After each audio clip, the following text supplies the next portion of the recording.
friends, welcome to Honey Malayalam channel. ഞാൻ പ്രജീഷ്. നമ്മുടെ ഇന്നത്തെ വീഡിയോ ഒരു തേനീച്ച കൃഷിയുമായിട്ട് ബന്ധപ്പെട്ട ഒരു വീഡിയോ ആണ്. നമ്മുടെ കൂടെ ഉള്ളത് ജോർജ് വീട്ടുകാരനാണ്, കണ്ണൂരാണ് താമസം. അപ്പോൾ ജോർജ് വീട്ടുകാരനോട് അദ്ദേഹം ചെയ്യുന്ന കൃഷിയെക്കുറിച്ചും അദ്ദേഹത്തിന്റെ വിപണന തന്ത്രങ്ങളെ കുറിച്ചും നമുക്ക് പരിചയപ്പെടാം. എൻ്റെ പേര് ജോർജ് വീട്ടി. ഞാൻ കണ്ണൂരിലെ ചെമ്പേരി പ്രദേശം. ഞാൻ വർഷങ്ങളായിട്ട് തേനീച്ച കൃഷി ചെയ്യുന്നവരാണ്.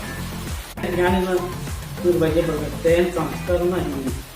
ഒരു ചെറുകിട കർഷകന് എങ്ങനെ തേൻ സംസ്കരിച്ച് അവന് മാർക്കറ്റ് ചെയ്യാൻ പറ്റും. കാരണം തേന് ഒരു ജൂൺ മാസം വരെയൊക്കെ വീട്ടിൽ നിന്ന് എടുത്ത വഴി ഒരു സാധാരണ ചെറുകിട കർഷകന് സൂക്ഷിച്ച് വെക്കാൻ പറ്റുള്ളൂ. അത് കഴിഞ്ഞ് തേന് കുളിപ്പ് കയറും. അപ്പം അങ്ങനെ അത് സംസ്കരിക്കാൻ പറ്റില്ല, സൂക്ഷിക്കാൻ പറ്റില്ല. അപ്പോൾ അങ്ങനെ സംസ്കരിച്ച് സൂക്ഷിച്ച് വെക്കുകയാണെങ്കിൽ നമുക്ക് തേന് വിപണിയിൽ ലഭ്യമല്ലാത്ത സമയത്ത് ഇതിന് നല്ല വില കർഷകർക്ക് കിട്ടാൻ സാധ്യതയുണ്ട്. അപ്പോൾ അതിന് സാധാരണ കൃഷിക്കാരെ സംബന്ധിച്ചുള്ള ഒരു 10-50 100 പറ്റി വളർത്തുന്ന ആൾക്കാരെ സംബന്ധിച്ച് ഇത് ഈ സംസ്കരണം എങ്ങനെയാണെന്ന് അറിയത്തില്ലാതുകൊണ്ട് അത് തേനങ്ങ് വിറ്റുകളാണ്. എങ്ങനെ ഒരു കൃഷിക്കാരന് ഏറ്റവും ചെലവില്ലാതെ ഈ തേൻ സംസ്കരിക്കുന്ന ഒരു ഉപകരണം രൂപപ്പെടുത്തുക എന്നുള്ളതിനെ കുറിച്ച് ഞാൻ നേരത്തെ ചെയ്തുകൊണ്ടിരുന്നതായിരുന്നു. പക്ഷേ ഇപ്പം പുതിയ ആധുനികമായ സംവിധാനങ്ങളൊക്കെ ഉപയോഗിച്ചുകൊണ്ട് 10-20 ലക്ഷം രൂപ വിലയുള്ള മെഷീൻ്റെ അതേ കിടപിടിക്കുന്ന ചെറുകിട കർഷകന് സാധാരണ കർഷകന് ഉപയോഗിക്കാവുന്ന ഒരു ഉപകരണത്തിൽ നിങ്ങൾക്ക് പരിചയപ്പെടുത്താറില്ല. ഇനി അതിൻ്റെ രീതിയിലേക്കാണ് ഞാൻ നിങ്ങളെ പരിചയപ്പെടുത്തുന്നത് തേൻ സംസ്കരിക്കുന്ന ഉപകരണമാണ്. തേൻ പ്രോസസ്സ് ചെയ്യുക എന്ന് പറയാം, സൂക്ഷിക്കാൻ മതി. അപ്പോൾ ആദ്യം ഒരു വലിയ പാത്രം, ഈ പാത്രത്തിലെ ഡബിൾ ലെയർ ബോയിലിംഗ് എന്നാണ് പറയുന്നത്. തേൻ നേരിട്ട് ചൂടാക്കാതെ ചൂടുവെള്ളത്തിലാക്കി വെച്ചിട്ടുള്ള സംസ്കരണ രീതിയാണ്. ആദ്യമായിട്ട് നമ്മുടെ ഈ തേനിലേക്ക് തേൻ ചൂട് നേരിട്ട് അടിക്കാൻ ഒരു റിങ് ആക്കി വയ്ക്കുക. ഇനി അതിന് മുകളിൽ ഈ പാത്രത്തിലാണ് തേൻ ചൂടാക്കുന്നത്. അപ്പോൾ ഇത് ഇറക്കി വെക്കുക. അപ്പോൾ ഇതിന് തമ്മിൽ 1 ഇഞ്ചോളം ഗ്യാപ്പുണ്ട്. അടിയിൽ 1.5 ഇഞ്ചോളം ഉണ്ട്. ഇത്രയും കൂടി. അപ്പോൾ ഇത് ചെരിഞ്ഞു പോകാതിരിക്കാൻ കട്ട വെച്ചും കൊടുക്കും.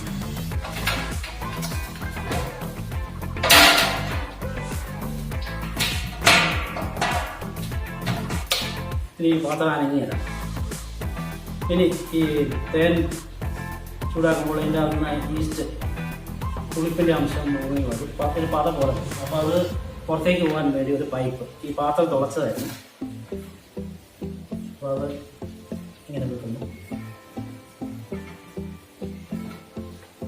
ഇനി തേൻ ഒഴിക്കുകയാണ്. തേൻ ഒഴിക്കുന്നത് അത് പിന്നെ കാണിച്ചു തരാം. ഇനിയിപ്പോൾ ഒരു ഇനി വേണ്ട ഉപകരണം, ഇനിയാണ് പ്രധാനപ്പെട്ട ഉപകരണം. ഈ തേന് 55 ഡിഗ്രി അല്ലെങ്കിൽ 60 ഡിഗ്രി കൂടുതൽ തേൻ ചൂടാക്കാൻ പറ്റും. അങ്ങനെ ചൂടാക്കി കഴിഞ്ഞാൽ തേനിൻ്റെ ഗുണം പോകും. അതിന് ഒരു ഹീറ്റ് സെൻസർ നമ്മൾ ഉപയോഗിക്കണം. ഇതാണ് ഹീറ്റ് സെൻസർ എന്ന് പറയുന്നത്. ഇത് ആമസോണിൽ കൂടെ നമുക്ക് വാങ്ങിക്കാൻ കിട്ടും. ഓൺലൈനായിട്ട് വാങ്ങിക്കാൻ കിട്ടുന്നതാണ്. നമ്മുടെ ഇവിടെ മാർക്കറ്റിലൊന്നും കിട്ടിയതാണ്. ഇത് ഞാൻ ഓൺലൈനായിട്ട് വാങ്ങിയതാണ്. ഇനി തേന് സാധാരണ കൃഷിക്കാർ ചെയ്യുന്നത് തേന് ഇത് ഇളക്കുകയാണ്. ഒരു തവി ഉപയോഗിച്ചോ ചട്ട ഉപയോഗിച്ചോ ഇളക്കുകയാണ്. അപ്പം അതിനൊരു സംവിധാനമാണ് ഞാൻ പരിചയപ്പെടുന്നത്. ഇതൊരു കണ്ടെയ്നർ പോലെ ഒരു സാധനം. ഇത് ഡ്രില്ലിംഗ് മെഷീനാണ്. അപ്പം ഇതിൻ്റെ പ്രത്യേകത എന്ന് ചോദിച്ചു കഴിഞ്ഞാൽ മറ്റു ഉപകരണങ്ങളിൽ നിന്നൊക്കെ വ്യത്യസ്തമായിട്ട് ഇത് കറണ്ട് പോയി കഴിഞ്ഞാൽ നമുക്ക് പ്രവർത്തിക്കും. ഇത് ബാറ്ററി കൊണ്ട് പ്രവർത്തിക്കുന്നത് ഒരു ഡ്രില്ലിംഗ് മെഷീനാണ്, ഡ്രില്ലിംഗ് മെഷീൻ. അപ്പോൾ അതിനെ നമ്മൾ ഇങ്ങനെ മാറ്റിയെടുക്കും. അത് നമുക്ക് ഉപയോഗത്തെ രീതിയിൽ ചെറിയ സ്പീഡിൽ ഇറക്കാൻ പാടില്ല. അതിനിവിടെ ഒരു ട്യൂണറുണ്ട്. ട്യൂണർ മുറുക്ക് കഴിയുമ്പോൾ ഇത് തന്നെ ഇറങ്ങിക്കോളും. ഓക്കെ, ഇനി ഞാൻ ഇതിലേക്ക് ഇത് വെക്കുകയാണ്.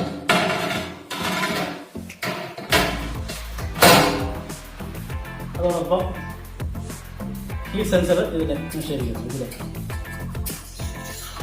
ഇത് ഓണാക്കിയിട്ട് ഇവിടെ വെക്കും. അപ്പം നമുക്ക് ഇതിൻ്റെ അകത്ത് ചൂടറിയാൻ സാധിക്കും. അതിപ്പം ഇത് ചെയ്ത് ഒരു 1/4 മണിക്കൂർ, ഒരു 40-50 ഡിഗ്രി ആകുന്നതോടുകൂടി ഇത് പ്രവർത്തിച്ചാൽ മതി. അതുവരെ അത് ഓഫാക്കി വെക്കാം. അപ്പം 50 ഡിഗ്രിക്ക് ശേഷം നമുക്ക് ചൂട് ശ്രദ്ധിക്കേണ്ടതുള്ളൂ. 55-60 അതിൽ കൂടുതൽ ചൂടാക്കാൻ പാടില്ല. ചൂടായി കഴിഞ്ഞാൽ തേനിൻ്റെ ക്വാളിറ്റി കുറയും. അപ്പോൾ ഇതാണ് ഹീറ്റ് സെൻസർ. ഇതിൻ്റെ അത് ഡിജിറ്റലായിട്ട് തെളിഞ്ഞു വരും. ഇപ്പോൾ അത് അന്തരീക്ഷ താപമാണ്. 28 ഡിഗ്രി ഉണ്ടാകുമായിരിക്കും. ഒരു ട്യൂണറുണ്ട്, ഒരു നട്ടാൻ ബോൾസാണ്, അതൊന്ന് കയറ്റി കിട്ടുന്നത്. അപ്പോൾ ഇത് പ്രവർത്തിക്കാൻ ഇനി തേനൊഴിച്ച് ഇത് തീ കൊടുക്കുക. ഇതിൽ സപ്പോർട്ട് ചെയ്തേക്കുന്നതാണ് ഈ 2 നട്ടും ബോൾട്ട്. ഇതെല്ലാം ഒരു ചെറിയ ചിലവ് ചെയ്യാവുന്ന കേസുകൾ. ഒരു 3000 രൂപയെ താഴെ ഇതിന് വരുള്ളൂ. ഇത് മെഷീന് 3300 രൂപയുണ്ട്. ഈ ഡ്രില്ലിംഗ് മെഷീൻ 3300. ഇത് ചെയ്ത വകയിൽ അല്ലാണ്ട് ഒരു 3000-3500 രൂപയോളം ചിലവ് വന്നിട്ടുണ്ട്. അപ്പോൾ ഇത്രയേ ഉള്ളൂ. ഇനി പ്രോസസ്സ് ചെയ്യുന്ന രീതി കാണിക്കാം. തേൻ ഒഴിച്ച് ചൂടാക്കി കാണിച്ചത്. ഓക്കെ. ഗ്യാസ് സ്റ്റൗ ഉപയോഗിച്ചിട്ടാണ് നമ്മൾ ഈ വെള്ളം ചൂടാക്കാനായിട്ട് എടുക്കുന്നത്. പുറമേയുള്ള പാത്രത്തിൽ വെള്ളം ഒഴിച്ചിട്ട് അതിൻ്റെ അകത്ത് വരുന്ന പാത്രത്തിൽ തേനും ഒഴിച്ചിട്ടാണ് അടിയിൽ ചൂടാക്കി കൊടുക്കുന്നത്. അതിനുശേഷം നമ്മൾ പുറമേയുള്ള പാത്രത്തിൻ്റെ അകത്ത് വെള്ളം നിറഞ്ഞു നിൽക്കാവുന്ന പാകത്തിന് വെള്ളം ഒഴിച്ച് ഫില്ല് ചെയ്യാം.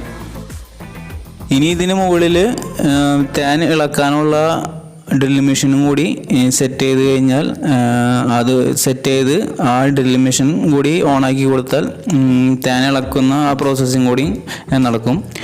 അപ്പോൾ അടിയിൽ കൂടെ നമ്മൾ ഗ്യാസ് വെച്ച് അതിൽ വെള്ളം ചൂടാക്കി ആ വെള്ളത്തിൻ്റെ ചൂട് തേനിലേക്ക് വന്ന് തേൻ ചൂടായി നമ്മളൊരു 60 ഡിഗ്രി വരെയാണ് നമുക്ക് മാക്സിമം തേൻ ചൂടാക്കാവുന്നത്. അതിന് മേലേക്ക് ചൂടാക്കാൻ പാടില്ല. അപ്പോൾ അതുകൊണ്ടാണ് നമ്മളൊരു ഹീറ്റ് സെൻസർ കൂടി വെച്ചിട്ട് തേനിൻ്റെ ചൂട് നമ്മൾ നോക്കിക്കൊണ്ടിരിക്കണം. നമുക്ക് ഏകദേശം ഒരു 50 ഡിഗ്രിക്ക് മേലെ പോയതിന് ശേഷം നമ്മളത് ഓണാക്കി വെച്ചാൽ മതി. അത്ര നേരം നമുക്കത് ഓഫാക്കി വെക്കാം. അപ്പോൾ ഏകദേശം തേനൊക്കെ പതഞ്ഞ് അത് ഈ പാത്രത്തിൽ നിന്ന് പതുക്കെ പുറത്തേക്ക് വരുന്നതായിരിക്കും. പദരൂപത്തിൽ പുറത്തേക്ക് വരും. പിന്നീട് നമ്മൾ ഈ പ്രോസസ്സിങ് കഴിയാറാകുമ്പോൾ 60 ഡിഗ്രിയൊക്കെ കൂടി നമ്മൾ ഈ പ്രോസസ്സിങ് നിർത്തും. ഏകദേശം ഈ ഒരു മെഷീനിൽ ഒരു 1.25 മണിക്കൂറോളം എടുക്കുന്നുണ്ട്. ഇത് വെള്ളം ചൂടാക്കി പുറത്ത് വെച്ച് ചൂടാക്കിയതിന് ശേഷമാണ് ഇതിൽ നിറച്ചത്. ഏകദേശം കുറച്ച് ചൂട് ഉള്ളതിന് ശേഷമാണ് നിറച്ചേക്കണേ. അപ്പോൾ അത് പെട്ടെന്ന് നടക്കാൻ വേണ്ടിയിട്ടാണ്. അല്ലെങ്കിൽ ഈ 1.25 മണിക്കൂർ എന്നുള്ളത് വീണ്ടും കൂടുതലെടുക്കും. അപ്പോൾ നമ്മൾ അങ്ങനെയാണ് ഈ ഒരു മെഷീനിൽ നമ്മൾ ചെയ്തുകൊണ്ടിരിക്കുന്നത്. ഇപ്പോൾ പ്രോസസ്സിങ് കംപ്ലീറ്റ് ആയിട്ടുണ്ട്. ഇനി ഇതിൻ്റെ മുകളിലുള്ള ബാക്കി വരുന്ന പതയും കൂടി നമ്മൾ ഒരു പാത്രം വെച്ച് കോരിയെടുത്ത് മാറ്റി വയ്ക്കണം. അതിനുശേഷം തണുത്തതിന് ശേഷം ഈ തേൻ മറ്റൊരു തേൻ ശേഖരിച്ച് വയ്ക്കുന്ന പാത്രത്തിലേക്ക് അരിപ്പയിൽ കൂടെ അരിച്ച് ശേഖരിച്ച് വയ്ക്കാവുന്നതാണ്. ഇത് എത്ര കാലം വേണമെങ്കിലും നമുക്കിങ്ങനെ സൂക്ഷിച്ച് വയ്ക്കാം. തേൻ സംസ്കരിക്കാതെ നമുക്കൊരു 6 മാസത്തിൽ കൂടുതൽ നമുക്ക് എടുത്തു വയ്ക്കാൻ പറ്റില്ല. അതുകൊണ്ടാണ് നമ്മൾ സംസ്കരിച്ചതിന് ശേഷം എടുത്തു വയ്ക്കുന്നത്. തേനയും തേനീച്ചയും സ്നേഹിക്കുന്ന എല്ലാ മലയാളികളും തേനീച്ച കർഷകരുടെ അടുത്തു നിന്ന് തന്നെ തേൻ മേടിക്കണമെന്ന് ഞാൻ അഭ്യർത്ഥിക്കുകയാണ്. ഇതിനും നല്ലൊരു വഴി വേറെ ഇല്ല. നമ്മൾ തേനീച്ച കർഷകരെ സഹായിക്കാനായിട്ട് ഇതിനും നല്ലൊരു വേറെ വഴിയില്ല. അപ്പം ഗവൺമെൻറ്റിൻ്റെ ഭാഗത്തു നിന്നൊക്കെ പല പ്രശ്നങ്ങളും നേരിടുന്ന ഒരു സമയമാണിപ്പോൾ. അപ്പോൾ എല്ലാവരും കൃഷിക്കാരെ സപ്പോർട്ട് ചെയ്യുക. എൻ്റെ ചാനൽ സബ്സ്ക്രൈബ് ചെയ്യാത്തവർ എത്രയും പെട്ടെന്ന് സബ്സ്ക്രൈബ് ചെയ്യുക. എല്ലാവർക്കും നല്ലത് മാത്രം ആശംസിച്ചുകൊണ്ട് നിർത്തുന്നു. നന്ദി, നമസ്കാരം.